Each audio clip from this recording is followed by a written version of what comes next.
opportunity I've had yet to have an opponent like Michelle-Waterson, a huge vet in the game, a huge name in the game, and to be in the T-Mobile. I feel like it's all just like a dream come true still to me.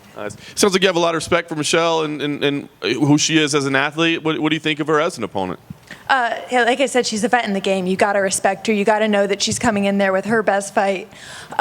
She's not going to be making any dumb decisions. She's going to be bringing the best her. So it's like I got to be ready for that Saturday night.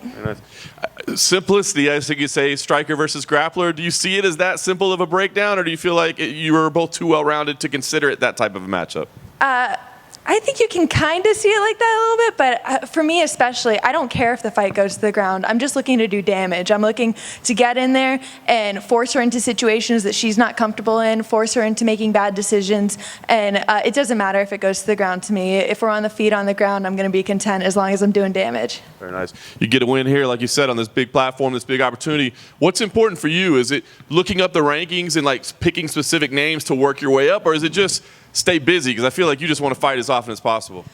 For me, names have never been important. It's the numbers next to the names. If I want to be a champ, I have to beat every single one to get there. So it doesn't matter who you put in front of me, I'm taking that fight.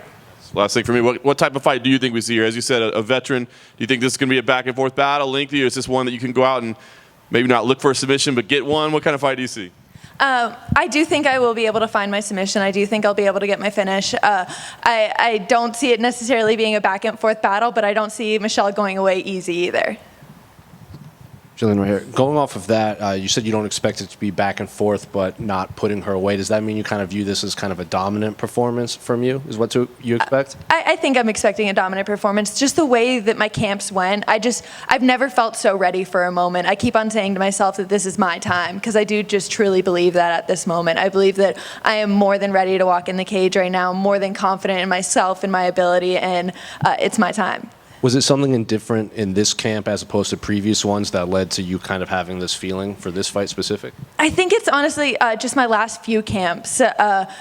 Excluding the Tabitha Ritchie camp, my last 3 wins, the camps have just went so perfect for me. I've really found the formula that I need with Goatshed and Dean Thomas, and just the schedule that I need and everything that I need to be ready and get my hand raised. How's it training at Goatshed? Because we've seen the videos on social media, it seems a little different.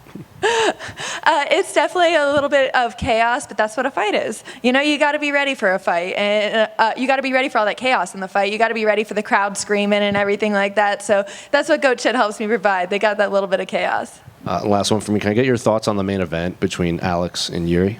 I'm actually super excited for this main event. Yuri, I feel like, is someone who I've counted out on every fight that he's ever had, and he wins. So I'm never counting out Yuri Prochazka, so I'm rooting for him. Gillian, back here. You know, you've had a couple fights now at strawweight. You know, it seems like it's gone very well for you in terms of the cut and everything. Does part of you wish you would have dropped down a little bit sooner, like earlier in your UFC career? I guess not necessarily. It's all a learning process for me. I got signed super young in my career, age-wise and experience-wise. I was only 3 and 2, so I feel like it's just been a learning process for me. I don't regret it. And you fought, I mentioned there at flyweight. Michelle's considered one of the smaller fighters in the division. How much of an advantage do you think that'll be, just because you're obviously very strong? You were competing with flyweights. You know, Michelle's never fought at flyweight. I don't think she would ever fight in that weight class. Well, I guess me fighting at flyweight shows this, that I never take size into consideration. I don't think if somebody's smaller, that necessarily means that they're weaker. They could be better at making decisions, and just that's why they're in the game. That's why she's made it this far. So I feel that with myself a lot, honestly, is I don't feel like I'm necessarily one of the stronger, more athletic girls, but I'm better at making decisions than most of these girls, so it makes me feel strong to them. And just last one for me, what do you think the implications are for a victory, especially a finish? You mentioned Michelle's been in the game for a while, pretty notable name. This is a pretty big card. Like, I imagine, this got to propel you up the rankings. Oh, that's all I'm hoping for, is just keep on going up the rankings, you know? It's like, I feel like 2 or 3 more and I should be standing across from the champion. Gillian right here, straight down the middle.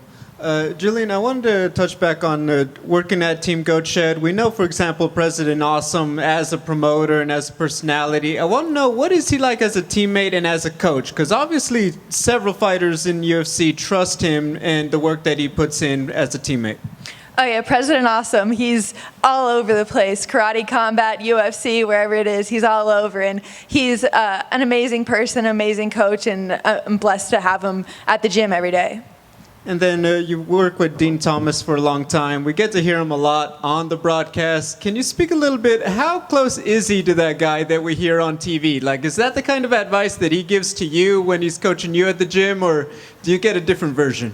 Dean is probably one of the smartest people I know, honestly. Like, just the way he approaches the game. I've went around the country, been to every big gym, I've talked to every coach, and there's nobody who actually treats the sport as MMA like Dean does. So many are approaching it as like boxing and jiu-jitsu and wrestling. He's the first MMA coach that I know, and I'm so lucky. I really feel like it was just like fate that I walked into his gym when I was 16 years old. I was so blessed that we ended up working together.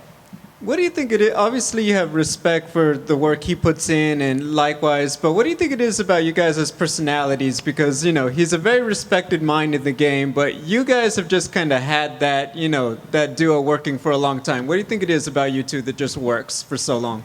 I think we're both just workhorses, honestly. We're both just down, like, he would text me at any time of day, be like, yo, we're training. I'd be like, okay, I'll be there, you know? So I feel like it developed a respect between us, and he just knows that I want it that bad. So it's like, I feel like, I think it is developed off the fact that we're both just workhorses. Thank you. Gillian, back here. We know that Michelle has a unique striking style blending in her karate. Do you feel like there's a comparison that you've already had to deal with the same, or is this going to be a new experience to deal with? It'll be a new experience in the cage. This camp, I've had one of my friends, Anna Crutchfield. She's a pro fighter, come out, and she, I feel like, is honestly, I want to say, a better look than Michelle. She's throwing kicks at me, karate style, giving me everything I need for this fight. And what do you think the biggest challenge or obstacle is going to be with dealing with her style? I think the biggest challenge is going to be catching her, honestly. I feel like she's going to play on the outside and throw kicks a lot, and just closing that distance and staying in her face is going to be the hardest part, most challenging part. Thank you.